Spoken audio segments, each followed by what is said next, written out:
Assalamualaikum warahmatullahi ta'ala wabarakatuh. Ila hadratin Nabi Mustafa Rasulullah sallallahu alaihi wasallam wa kafatil anbiya'i wal mursalin wa ala al malaikatil mukarrabin syai'an lillahi wa lana wa lahumul fatihah. A'udzu billahi minasy syaithanir rajim. Bismillahirrahmanirrahim. Alhamdulillahi Rabbil Alamin Ar-Rahmanir Rahim Maliki Yawmiddin Iyyaka na'budu wa iyyaka nasta'in Ihdinas siratal mustaqim Siratal ladzina an'amta 'alaihim ghairil maghdubi 'alaihim waladdallin. Amin.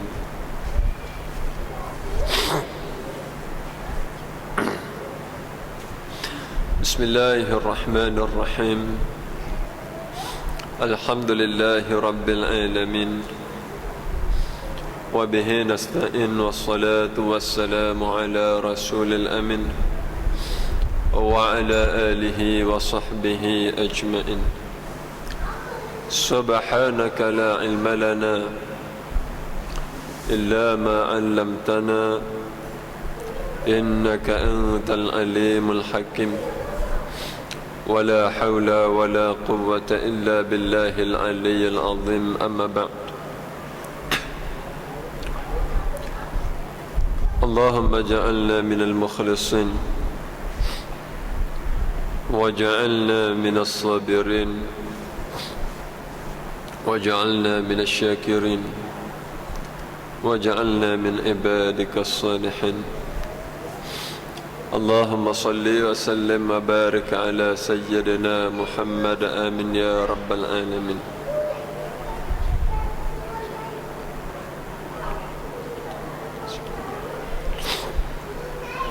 قال مصنف رحمه الله تعالى ونفعنا بالعلم في الدار. آمين.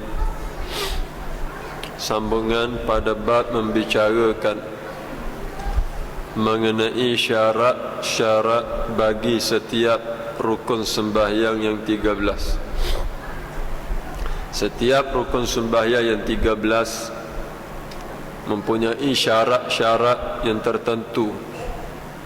Sekiranya ternafi salah satu daripada syarat-syarat kepada rukun-rukun sembahyang tersebut, maka boleh membatalkan akan sembahyang. Jangan kita ingat apabila kita dah belajar 13 rukun sembahyang, beres dah. Saya tahu dah ustaz, rukun sembahyang 13 boleh bilang satu-satu dah. Nombor 1 dengan takbiratul ihram, nombor 2 dengan niat, nombor 3 dengan qiyam, nombor 4 dengan Fatihah, nombor 5 dengan rakaat, akhir sekali dengan tamat ninah. Saya ingat satu-satu dah ustaz. Ya, itu 13 rukun yang setiap rukun itu ada syarat-syarat dia yang perlu diketahui, bahkan menjadi fardu ain, wajib ke atas setiap mukallaf mengetahui mengenai syarat-syarat tersebut. Kena tahu. Faslan, sambungan. Rukun yang ke-12. Maka bagi salam itu 9 syarat. Apabila kita hendak beri salam, nampak mudah sahaja Assalamualaikum, tetapi ada 9 syarat di dalam salam tersebut. Pertamanya, kita ni muka surat 20 titik. 2 titik dia macam tu. Dia ada titik muka surat 20. Lebih kurang 10 helai lah berlalu. Perenggan yang kedua. Maka bagi salam itu 9 syarat. Pertamanya bahawa ada ia dengan bahasa Arab bagi yang kuasa. Bagi yang kuasa menyebut dengan bahasa Arab, mesti dia sebut dengan bahasa Arab. Assalamualaikum. Setakat tu sahaja. Assalamualaikum. Keduanya ditakrif akan dia dengan alif lam. yakni dengan isim ma'rifah ditambah dengan pada assalam ada alif lam. Kalau diberi dengan salamun alaikum, maka tidak sah salam tersebut. Kalau disengajakan, boleh membatalkan sembahyang.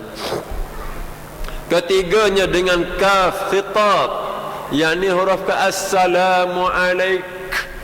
Kaf khitab, kaf yang diucapkan kepada seseorang.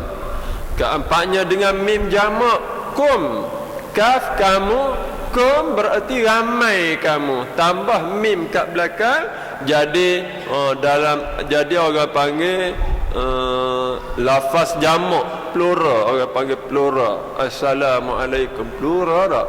Ramai. Plural. Jadi assalamualaikum. Kalau dengan singular dah sah, mesti dia ada mim kum assalamualaikum. Kalimahnya memperdengar akan dirinya dengan sekalian hurufnya. Demikianlah segala bacaan yang di dalam sembahyang. Syarat yang kelima daripada 9 syarat, mesti dia dengar. Dia sendiri paling tidak kena dengar assalamualaikum, paling tidak. Tak boleh assalam aja dia dengar, alaikum dia tak dengar. Salam dah boleh. Dia mesti dengar semua assalamualaikum sampai dengan huruf mim. Kat mana dengar? Kat telinga dia sendiri. Dan demikian segala bacaan yang di dalam sembahyang sama yang pernah kita bahas dahulu sama. Allahu Akbar bagi takbiratul ihram. Kadang-kadang ada orang yang takbir panjang, dia senyap sekejap. Allah Akbar. Ada juga seumpama tu. Jangan sampai hilang satu huruf daripada huruf yang wajib dibaca ketika kita bersembahyang. Fatihah pun tidak boleh dalam keadaan tidak bersuara, takbiratul ihram tidak boleh dalam keadaan tidak bersuara, tahiyat akhir tidak boleh kalau hilang suara kita. Begitu juga selawat kepada Nabi pada tahiyat akhir kalau tidak ada dengan suara, maka dia boleh membatalkan dengan sembahyang. Allahumma salli. Mula-mula aja Allahumma salli ala, belakang tu tak ada dah, gerak mulut sahaja, suara tak ada, maka tidak sah seumpama itu. Keenamnya berturut-turut antara segala kalimahnya, tidak boleh dalam keadaan dia assalamu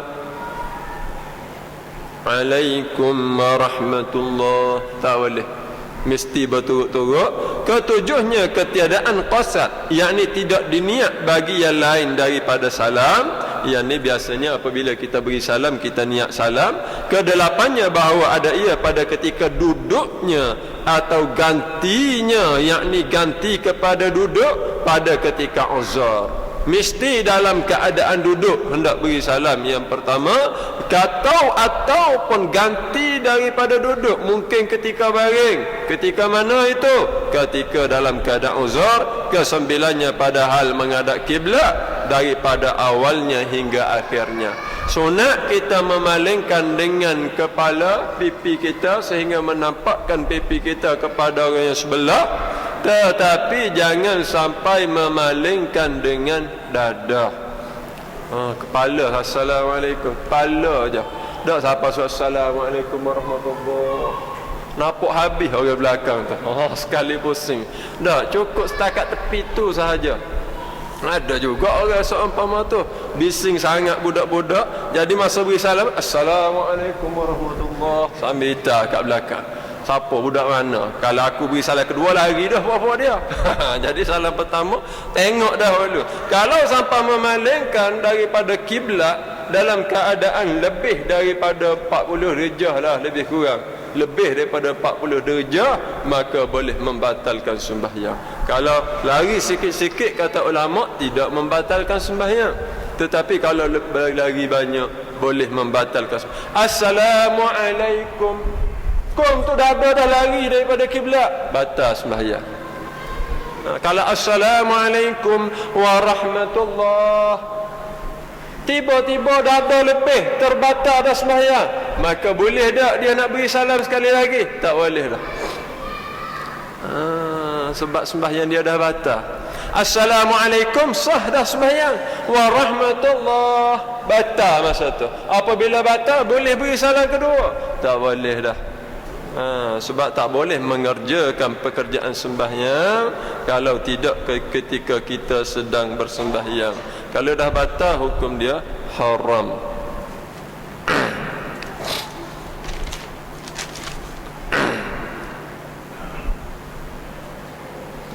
Bermula lafaznya yang melengkapi bagi segala syarat yang tersebut itu. Jadi syarat yang dia bilang 9 tu, ini sahaja. Assalamualaikum, setakat tu. Dan sunat ditambah warahmatullah, sunat. Sebab itu apabila kita beri salam, kita sebut juga warahmatullah. Kenapa sunat? Sebagaimana kita puasa dengan puasa 6 Syawal. Kenapa puasa sunat? Yang kat sini pula lebih mudah untuk dilakukan berbanding puasa. Puasa dengan sehari yang tidak kurang daripada 12 jam, kita boleh puasa. Mengapa yang sedikit dengan paling mudah tak boleh dilakukan? Ni pelik kita. Yang payah boleh buat, yang mudah dah lalu kat hadapan dah, tak boleh nak ambil. Pergi bawah rokok mangga, ada buah mangga yang jual rendah-rendah, ada dah ambil yang atas tempat ada kerengga tu. Apa kerjaan? Ambil yang rendah dulu. Sama sesuai. Assalamualaikum warahmatullahi, sambil lalu. Ni dak Assalamualaikum, Assalamualaikum. Kenapa tak sebut warahmatullah? Ikut aku. Dah. Ikut aku sunat sahaja. Iyalah, sunat itulah yang kamu nak di akhirat. Man taqarraba fihi bi khislatin min al-khair. Maaf.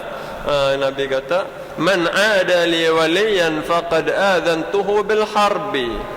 وما تقرب إلي عبدي بشيء أحب إلي مما افترضت عليه ولا يزال عبدي يتقرب إلي بالنوافل حتى أحبه. So siapa yang memusuhi kekasih aku isytiharkan peperangan dengannya, kata Nabi, kata Allah di dalam hadis kudusi. Siapakah wali Allah? Siapa kekasih? Siapa penolong Allah? Maka Nabi sambung lagi, sesiapa yang mendekatkan diri kepada Allah dengan perkara yang difardukan ke atasnya, man taqarraba fihi man ada li waliyan faqad adhantuhu bil harbi wa ma taqarraba ilayya 'abdi bil wa ma taqarraba ilayya 'abdi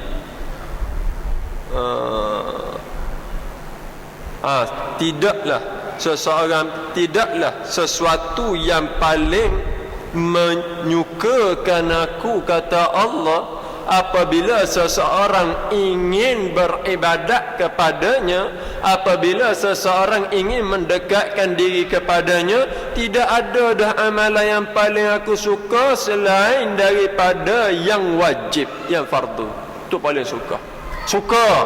Tetapi kalau senantiasa hamba-Ku mendekatkan dirinya kepadaku dengan yang sunat-sunat, apabila dia buat sunat-sunat sampai satu tahap, aku akan kasih, aku akan suka kepada dia. Fa iza ahbabtuhu kuntu sam'ahu alladhi yasma'u bih. Apabila aku kasih pada dia, dia mendengar dengan pendengaranku, aku jaga pendengaran dia. Apabila aku kasih dah, aku jaga dengan mata dia. Apabila aku kasih dah, aku jaga langkah-langkah kaki dia. Apabila ia meminta, aku memberi. Apabila ia meminta perlindungan, aku lindungi, kata Allah. Sunat tadi. Buat yang fardu Allah suka. Nak dapatkan kasih sayang Allah, banyakkan yang sunat. Banyakkan yang sunat. Jadi assalamualaikum warahmatullahi wabarakatuh. Wabarakatuh ustaz, boleh nak tambah juga? biar banyak sikit sunat. Warahmatullahi wabarakatuh. Ni wabarakatuh khilaf di kalangan ulama. Satu pendapat di dalam mazhab Syafi'i mengatakan hanya sunat ketika sembahyang jenazah. Ketika sembahyang jenazah. Tetapi ada satu pendapat mengatakan sunat juga walaupun ketika sembahyang fardu. Sebab dia kata ada banyak riwayat yang datang mengatakan bahawasanya sunat juga disebut wa barakatuh. Assalamualaikum warahmatullahi wabarakatuh. Assalamualaikum warahmatullahi wabarakatuh. Dapat lebih. Dapat lebih dah kita berbanding dengan orang lain. Assalamualaikum. Assalamualaikum. Kita lebih dah dapat. Orang itu sah dah? Dah sah dah. Cuma kita lebih daripada mereka. Dan memada waalaikumsalam. Bila orang beri salam assalamualaikum warahmatullahi, kita duduk sebelah imam waalaikumsalam. Waalaikumsalam pula dah. Contoh. Boleh dah memadai. Boleh juga. Waalaikumsalam.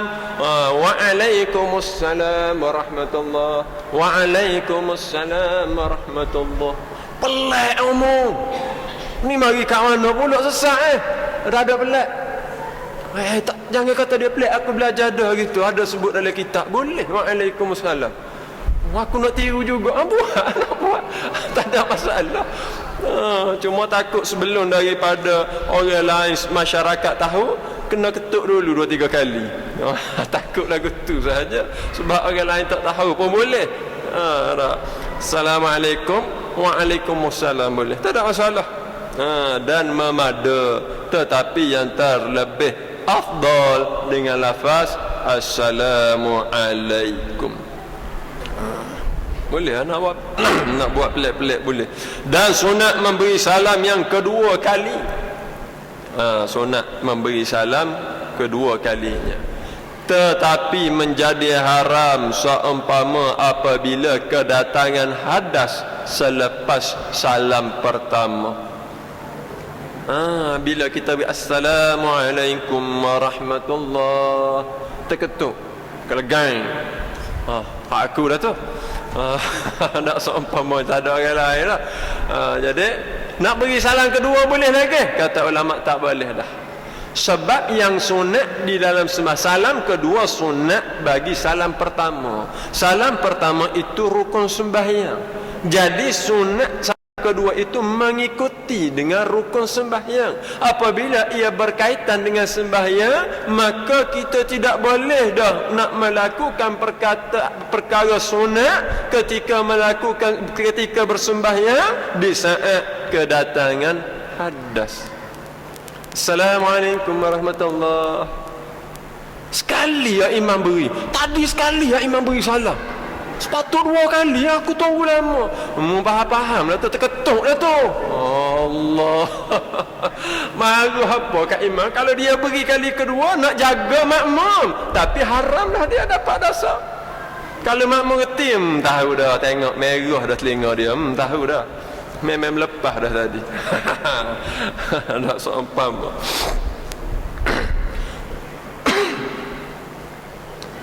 Jadi sunat memberi salam yang kedua kalinya. Dan sunat berpaling muka jua pada salam yang pertama kepada pihak kanannya, serta niat memberi salam dengan dia atas orang yang ada padanya daripada malaikat dan sekalian yang mukmin daripada jin dan manusia. Apabila kita beri salam, nombor 1 dengan sunat, kita dengan tambah warahmatullah. Yang kedua sunat ketika memberi salam, kita memalingkan muka. Yang ketiga sunat memberi salam, kita niat beri salam kepada orang sebelah kita. Kita niat beri salam kepada malaikat-malaikat di sebelah kanan ketika salam pertama. Kita niat beri salam selamat sejahtera ke atas kamu semua, malaikat, jin mukmin, orang-orang Islam yang berada di sebelah pihak kanan. sama ada di surah ni ataupun di surah lain ataupun di negeri lain, ila masyarikil ardi, pada mana-mana bahagia barat, ataupun ketika salah yang kedua, mana-mana bahagian yang menghadap ke arah kirinya. Sunat kita niat seumpama itu. Niat Assalamualaikum warahmatullahi wabarakatuh, mudah-mudahan selamatlah semua. Situ pahala lain pula. 3 pula dalam satu masa kita mendapat dengan 3 kelebihan pahala sunat. Lagilah mudah untuk nak dapat kasih sayang Allah tadi. Makin banyak kamu buat yang sunat, makin mudah nak dapat kasih sayang Allah. Yang fardu Allah suka, yang sunat boleh sampai tahap kita mendapat kasih sayang. Apabila aku sayang, dia minta apa-apa pun aku beri dah. Perbanyakkan yang sunat. Dan sunat berpaling dengan salam yang keduanya kepada pihak kirinya, serta berniat memberi salam atas segala mereka yang tersebut itu, yakni jin, manusia dan malaikat yang ada pada pihak kirinya. Dan sunat bagi makmum memberi salam kemudian daripada selesai 2 salam imamnya. Tu sunat yang ketiga, yang keempat pula. Bilakah makmum paling baik dia untuk memberi salam? Selepas daripada imam selesai salam yang kedua. Imam Assalamualaikum warahmatullahi, makmum relax dah. Imam beri lagi Assalam, relax lagi makmum. Assalamualaikum, relax lagi, warahmatullahi. Habis imam baru makmum Assalamualaikum warahmatullahi, Assalamualaikum warahmatullahi. Lebih dia pula dapat pahala berbanding orang beri salam terus selepas daripada salam pertama imam. Yang banyak berlaku apabila imam beri salam Assalamualaikum warahmatullahi, imam yang kedua dia pun dah beri salam. Dah boleh dah, boleh, tak ada masalah. Cuma terlepas satu lagi pahala sunat, iaitu makmum beri salam selepas selesai 2 salam imam. Dan disebut di dalam kitab I'anatul Talibin, apabila selesai beri salam sunat kita menyapu ubun-ubun kepala. Assalamualaikum warahmatullahi, Assalamualaikum warahmatullahi. Angkat tangan, letak atas ubun-ubun sapu. Doa Allahumma adhhib anni al-hamma wal hazan. Itu ada hadis. Ya Allah, hilangkan daripadaku duka cita dan kesedihan. Allahumma adhhib anni al-hamma wal hazan. Tu. Di saat selesai salam, angkat tangan, letak atas ubun-ubun, Allahumma adhhib anni al-hamma wal hazan. Dijatuhkan tangan. Itu juga sebahagian daripada perkara yang disunatkan ketika sembahyang. Ambillah yang sunat-sunat. Yang sunat-sunat kita ambil yang disebut oleh ulama. Jangan yang disebut oleh orang ramai kita jangan ambil kira sangat. Macam-macam timbul. Tadi semalam selepas kuliah ada seorang jemaah, dia tanya, Ustaz, saya nak tanya, ada orang kuliah dia beritahu tidak boleh menukar lafaz doa Rabbi firli kita tukar kepada Rabbi firlana. Sebab apa? Sebab itu ayat Al-Quran. Rabbi firli wa liwalidayya warhamhuma kama rabbayani saghira. Itu doa yang disebut dalam Al-Quran. Tiba-tiba kita tukar Rabbi fir lana dhunubana, tukar ayat Al-Quran, kata dengan ustaz tersebut. Sudah pula dah. Jadi selama ini ramailah orang buat salahnya. Dia seorang je sedar, orang lain tak sedar semua. Seolah-olah dia je ambil cakna, ambil berat perkara tersebut, ulama-ulama lain tak ambil berat, sehingga merubah dengan ayat Al-Quran. Kata tidak, bukan seumpama itu. Yang pertama, kita doa ke ataupun kita membaca Al-Quran? Tak ada tangan. Rabbighfir lana dhunubana wa liwalidina warhamhum kama rabbawna shighara. Kita baca Al-Quran atau berdoa? Nombor satu nak tanya. Yang kata haram, ubah Al-Quran. Kita kata. Jadi itu satu kalimah orang panggil doa yang warid daripada Al-Quran dan hadis terlebih afdal untuk kita baca. Apa warid yang didatangkan di dalam Al-Quran? Di dalam Al-Quran tu bukan doa tu, itu Al-Quran. Cuma menceritakan kisah Nabi berdoa. Tak kira lah Nabi Adam ke, Nabi Ibrahim ke, Nabi Musa ke, doa yang disebut itu dicerita dalam Al-Quran. Doa yang diceritakan dalam Al-Quran, kata ulama, itu doa terlebih afdal untuk kita ambil buat doa. Apabila kita petik ambil buat doa, kita tak baca Quran dah, kita tiru. Bukan ambil Al-Quran, tiru perkataan dalam Al-Quran jadi doa. Dah dia menjadi doa, tak jadi Al-Quran dah. Maka ketika itu disesuaikan dengan suasana. Kalau orang tu imam, kata Nabi, sunat dia doa untuk amai-amai, lalu diubah Rabbighfir li kepada Rabbighfir lana. Lalu seorang jemaah tu dia nak tenangkan masalah. Dia kata, tak apalah, jangan. Dia beritahu jemaah lain lah, biar tak payah tanya ustaz mana tu, pendapat dia. Kata pendapat dia. Saya kata ini bukan masalah pendapat, ini menimbulkan fitnah dan pecah belah. Tak boleh macam tu. Semata-mata fikir dengan logik akal sahaja, habis amalan ulama-ulama lain tertolak. Bahaya tu seumpama tu. Saya kata jangan buat seumpama tu. Sebelum apa-apa kita habis tu nak baca apa ustaz? Rabbighfir lana dhunubana wa liwalidina ke wa liwalidaina kama rabbayana saghira atau kama rabbawna saghira. Pula dak. Kita baca macam mana? Nah, Rabbighfirli wa liwalidayya warhamhuma kama rabbayani saghira, itu doa bagi orang yang berdoa untuk dia seorang. Boleh dia baca doa tu. Betul dah. Kalau dia tiba-tiba menjadi imam ataupun doanya diaminkan oleh orang lain. Ada orang mari kat belakang amin. Syekh Nuruddin dia pesan, masa kita kat Mesir dahulu dia pesan.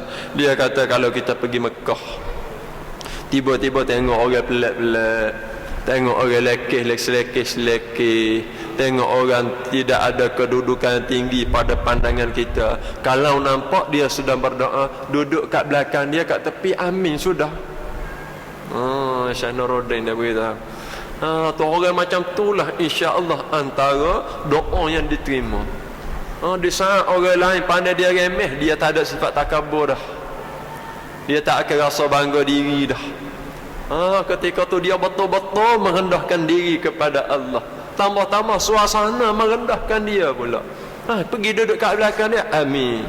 Kuat sikit, amin. Biar dia doa sekali untuk kita.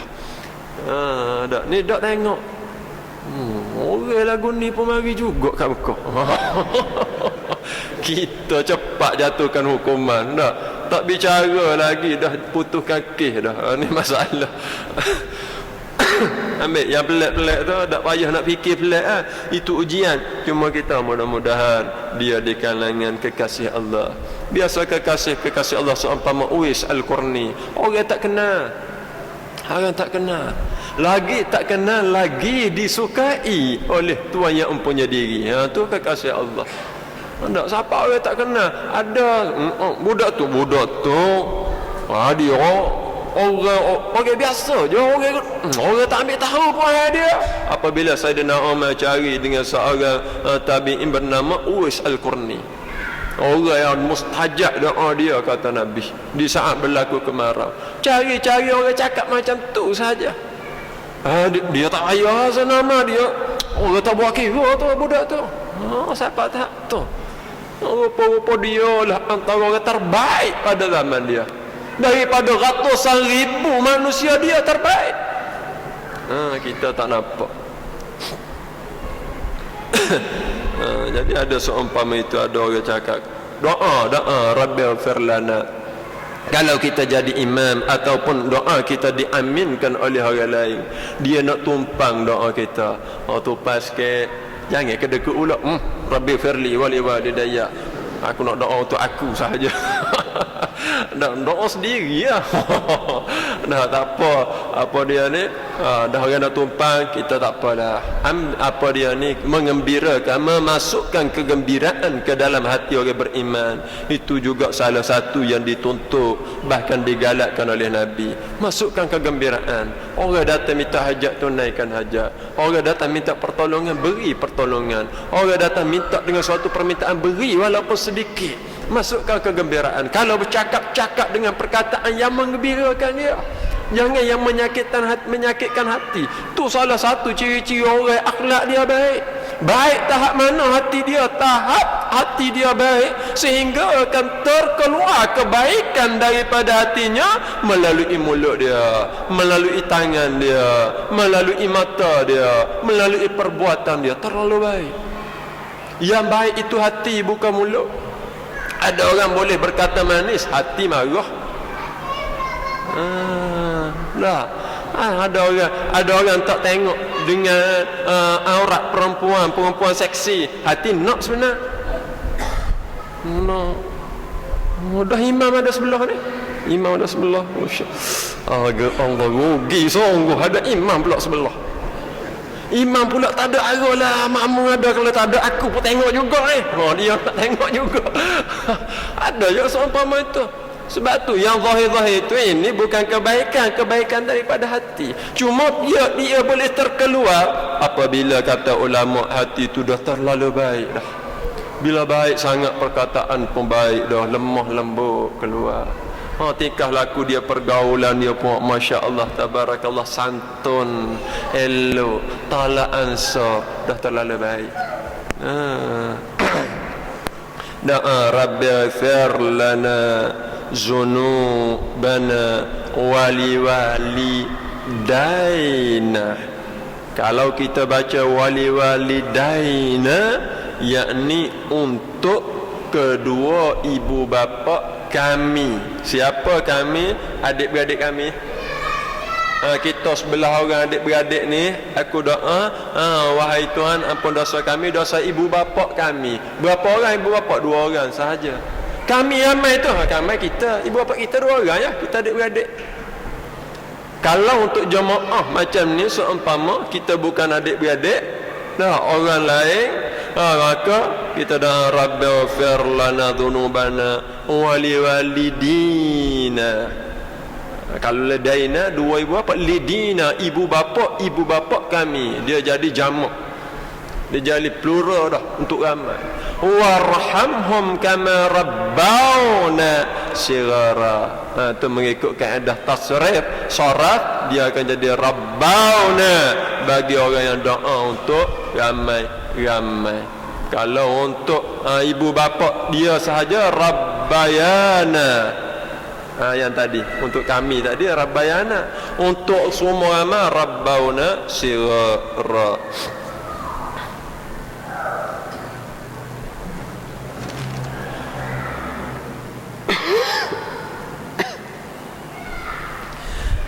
Dan sunat bagi makmum, faslun, satu fasal.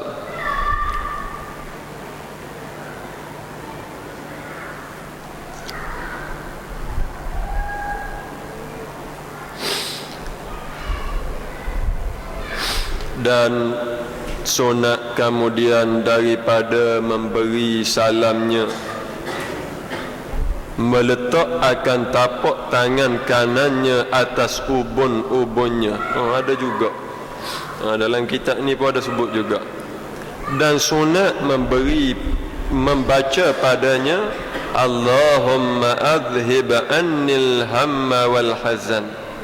Apabila beri salam, letak tangan di atas ubun-ubun, doa kerana ketika itu juga salah satu daripada tempat yang dimustajabkan doa. Duburus salah, fi duburis salah, antara doa yang mustajab apabila selesai sembahyang. Yang paling cepat sekali sudah salam kedua selalu dah. Ada waris hadis datang ni, dan itulah antara tempat yang paling cepat. Selain daripada kita wirid, selepas wirid kita doa, itu pun termasuk orang yang berdoa selepas menunaikan sembahyang. Masuk sekali dah. Allahumma adhib annil hamma wal hazan. Ya Allah, hilangkanlah daripada aku duka cita dan kesedihan. Ada perkara-perkara yang boleh mendukacitakan, yang boleh menyedihkan, maka minta jauhkan daripada aku. Kita minta. Kalau ditimpa dengan musibah, kita duka cita, minta dihilangkan. Jangan sering berduka cita. Kalau kita banyak sangat berduka cita, terkadang melampaui tahap mengingkari dengan qada dan qadar Allah. Kalau kita layan dengan kesedihan, kita layan dengan duka cita, dia boleh sampai seseorang itu tidak redha dengan apa yang dilakukan oleh Allah. Sedih memada-mada. Ada seorang makcik kat kita kerja tu, suami dia mati selepas hari raya gitu. Jadi dalam banyak-banyak adalah barang-barang dia tu. Dia kata anak dia kata tak boleh jual ni barang-barang ni. Barang si mati tak boleh jual. Saya kata kenapa tak boleh? Kalau selesai bagi mengikut pusaka, selesai dah dapat hak kita, jual lah. Kenapa tak boleh jual barang si mati? Tak ada pun, tak pernah kita jumpa mengatakan bahawasanya tidak boleh menjual barang si mati. Tak ada. Jadi kita nak jual-jual kata. Oleh kerana apa? Bahkan disebut oleh ulama, sunat kita menghilangkan segala-galanya yang mengingatkan kita kepada si mati. Sunat. Anak kita mati, contoh, kita minta jauh lah. Kalau mati kecil, alhamdulillah syurga. Anak kita mati, tiba-tiba ada basikal dia, baru beli je 2 hari dia naik, kemudian anak kita ditakdirkan diambil oleh Allah bersikap. Lalu apabila kita balik lepas minggu dah kita ke bumi kan, balik kerja, tengok basikal anak kita, teringat ke anak. Tak. Bawa dah duduk sekejap, tertengok, teringat pula ke anak. Dia akan jadi macam tu. Barang milik si mati apabila kita simpan mengingatkan kita pada si mati. Mengapa ulama suruh lupuskan, hilangkan daripada pandangan kita? Kerana terkadang ia membawa kemudaratan dalam bentuk seumpama dia akan rasa sedih. Allah, wahai anakku, ya Allah, kenapalah kamu ambil dia? Mula persoalkan. Kenapa tak ambil aku dulu? Sedap cakap, tengok sedap cakap. Kalau ambil selalu tak nak pula. Semua boleh bercakap seumpama itu. Kenapa aku dah puas lagi dengan dia? Basikal baru beli, mengadu seumpama. Sebab saya tanya makcik tu, dia tu betul tak? Saya pun ada arwah dalam banyak-banyak peninggalan dia, kain, baju, perkakas semua anak dia ambil. Sebab dia isteri nombor 2 selepas kematian, mungkin kematian isteri pertama, anak-anak isteri pertama ambil. Cuma sempat kat dia sehelai baju panas, baju pagoda, baju panas. Cuma baju panas tu suami dia tulis nama suami dia tulis sendiri dengan tangan dia. Lagilah mempunyai nilai emosional. Kalau Pound Star tu nilai emosional dah dia panggil. Tak. Nilai emosional ataupun dengan The Pickers, nilai emosional tu dia mahal lah. Jadi dia kata saya letak baju tu dalam almari. Setiap kali apabila tengok, kadang-kadang 2-3 hari tengok baju, akan pergi pegang baju letak atas rebok, kemudian cium, kemudian menangis. Anak dia tergomok, ngapa menangis lagi, ngapa sedih gini-gini. Setiap kali tengok baju tu akan ambil, pegang, menangis, ingat kat suami. Sampai terkeluar mulut, ya Allah, kenapalah kamu ambil dia? Kenapa tak biarkan dia dengan aku 10 tahun lagi? Mula persoalkan qada dan qadar Allah. Betul kata ulama, barang peninggalan si mati, sunat kita hilangkan daripada milik dan pandangan kita. Jangan simpan. Yang hidup teruskan dengan kehidupan. Dia dah mati dah, kalau kata Nabi, dia dah mati dah. Selesai dah urusan dia. Yang kamu sedih, sepatutnya kamu sedih dengan kamu. Macam mana dengan kehidupan kamu? Adakah diteruskan dalam keadaan kebaikan ataupun diteruskan dalam keadaan kejahatan? Fikir diri kamu tu. Dia dah mati dah.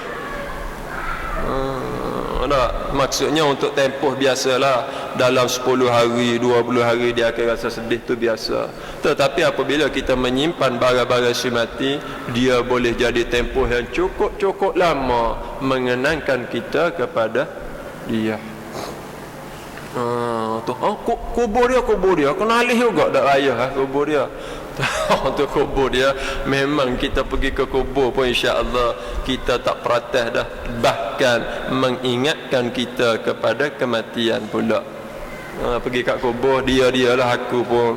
Sebab itu apabila sampai kat kubur, wa inna assalamualaikum ya ahlal diyar wa yarhamallahu almutaqaddimin wal mutaakhirin wa inna insyaallahu bikum lahiqun. Salam sejahtera ke atas tuan-tuan rumah.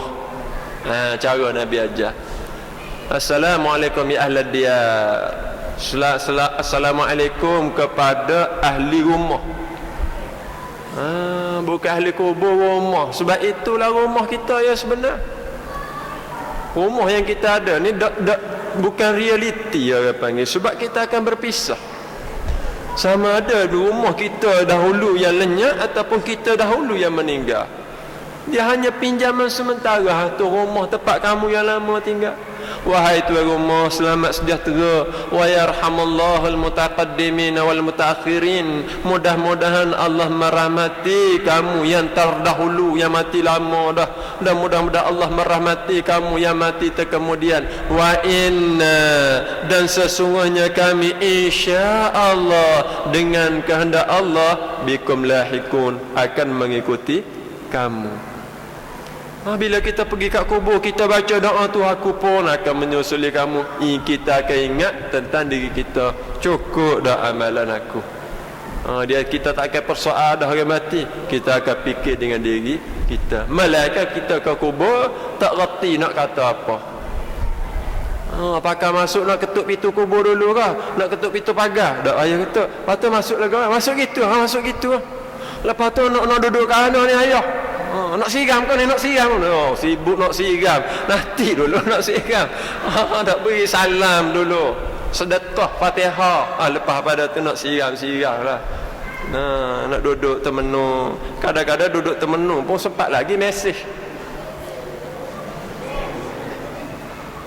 Orang duduk kat kubur tu nak suruh kamu ingat pada mati. Bukan semata-mata nak ziarah arwah si mati, ayah kamu yang mati. Dia tak ada dah. Dia bersibuk-sibuk dengan urusan dia dah. Dia tak ada nak fikir dah mari dah. Kalau kita beri salam, kalau dia di kalangan orang baik, dia tahu. Dia akan jawab. Tetapi kalau dia di kalangan orang celaka, wa'yazabillah, minta jauh, kita pergi pun dia sibuk dengan seksaan dan soal jawab. Masa tu dia sibuk dengan urusan dia dah. Jadi kita pergi kat kubur tu, di samping dia sedikit dan banyak untuk kita. Sibuk hadiah Fatihah kepada si mati, tuan tudung pun tak pakai. Sibuk nak tolong dia, kamu sendiri lemah. Sibuk nak terjun juga, berenai dah reti.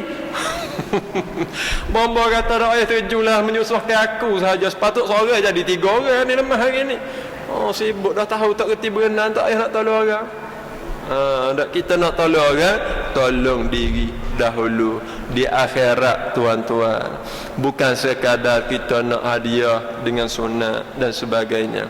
Ayah, isteri kita pun, suami pun tak nak tolong kita. Kita sibuk duk hadiah pahala kat suami kita, hadiah pahala. Kalau kita tak jaga aurat, tak jaga pergaulan, tak jaga perkara haram contoh, kita tolong atas dunia. Bila mati, sama-sama mati dalam kubur, suami nak berlepas diri. Aku nak selamat diri aku sahaja. Kalau isteri pun nak berlepas diri, aku nak selamat diri aku sahaja. Semasa tu apa yang boleh menyelamatkan dia? Amalan semasa di dunia. Tak salah kita nak hadiah ke pahala, nak baca Fatihah, doa dan sebagainya, tapi jagalah diri sendiri. Ni diri sendiri terabai, tetapi lebih minat untuk menolong orang lain. Habis itu dah sunat. Kemudian daripada beri salam tadi, letak tangan atas hubun, baca Allahumma adhib anni alhamma wal hazan. Kemudian sunat ia membaca beberapa wirid. Adalah wirid-wirid yang disunatkan, yang dibaca oleh Nabi sallallahu alaihi wasallam. Wallahu a'lamu ilmuhu atam. Wa sallallahu ala sayyidina Muhammadin wa ala alihi wa sahbihi wasallam. Walhamdulillah.